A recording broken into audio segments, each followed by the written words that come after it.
Welcome to part 6 of working with latex with Catasta Charisma, in which we have plenty of preparatory work to be doing before piecing the body sections together. I always attempt to get as much preparatory work done at the beginning of a project as I possibly can foresee a need for at that time.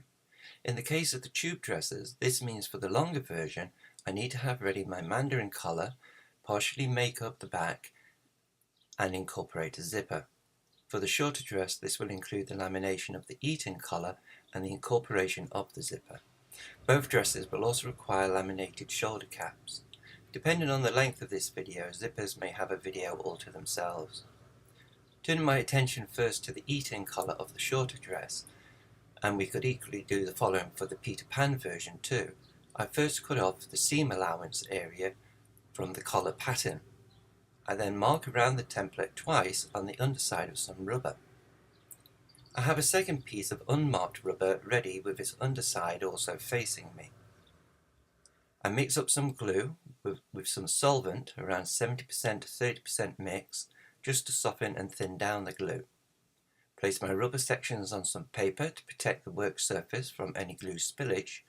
Pour a little glue on a plate, reseal my glue pot, and with an offcut of sponge, pick up a little glue at a time and spread it as evenly as possible across both sections of rubber, across the entire area of the unmarked piece and within the areas of the marked out piece.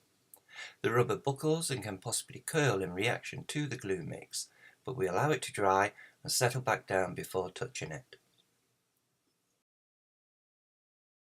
Once the glue is touch dry, I remove the sections from off the paper, cut out the marked out sections, then carefully overlay these sections glue side to glue side down upon the unmarked section. I lay the sections down carefully from one side first, smoothing them down with my fingers to ease out any air that might get trapped, before then pressing with a roller on both sides of the work. When we lay the sections down, we want to make sure there is at least a centimetre of space below the neckline edge of the collar sections. I then cut out my collar sections, cutting the end edges and the longer top edge first. When I come to cut the bottom neckline edge, I do not cut along the laminated side of the overlaying piece, but rather around 6 to 8 millimeters away from it. I am therefore adding the seam allowance back into the collar. I do a second pressing, and that's it.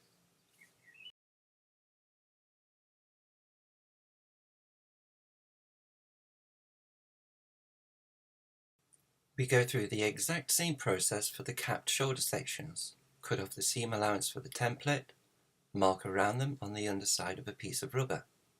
You don't have to mark around them again for the second section as I have done in this video. This just leads to having to try and overlay the sections a bit more accurately. Apply glue to all surfaces, allow the glue to dry,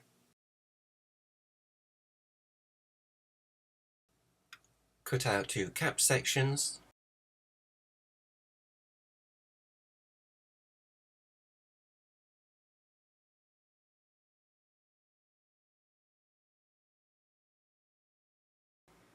overlay into place, smooth down and press.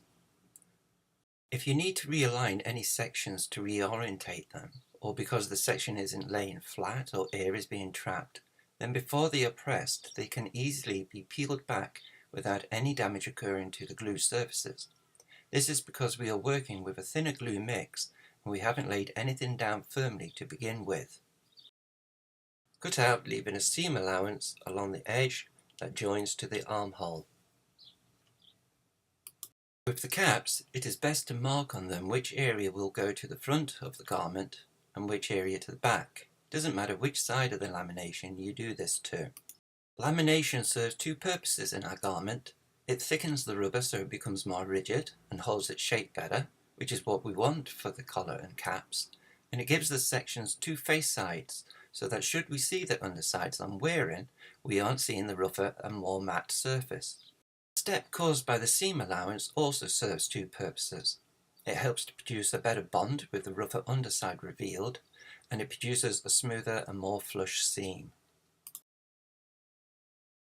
In this footage I am making more laminated cap shoulders out of offcuts from the body sections for the longer tube dress. I go through the exact same process as before. I remove the seam allowance from the template, mark around the templates twice on the rubber, place the sections on some paper, coat all surfaces in glue,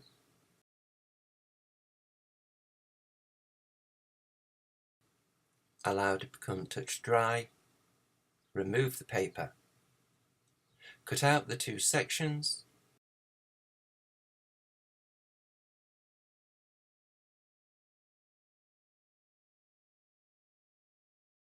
laminate to the unmarked sections, press and cut out, but add in a 6 to 8 mm seam allowance to the armhole edge.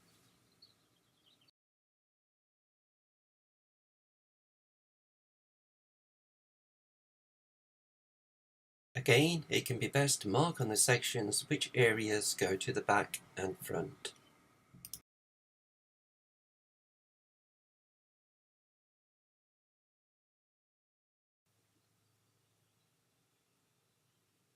For the mandarin collar, the only thing that needs preparing for this type of collar is for it to be cut out.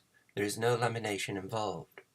Remember that the template only represents half the overall shape required, so we need to flip the template over along the fold line to produce the overall shape.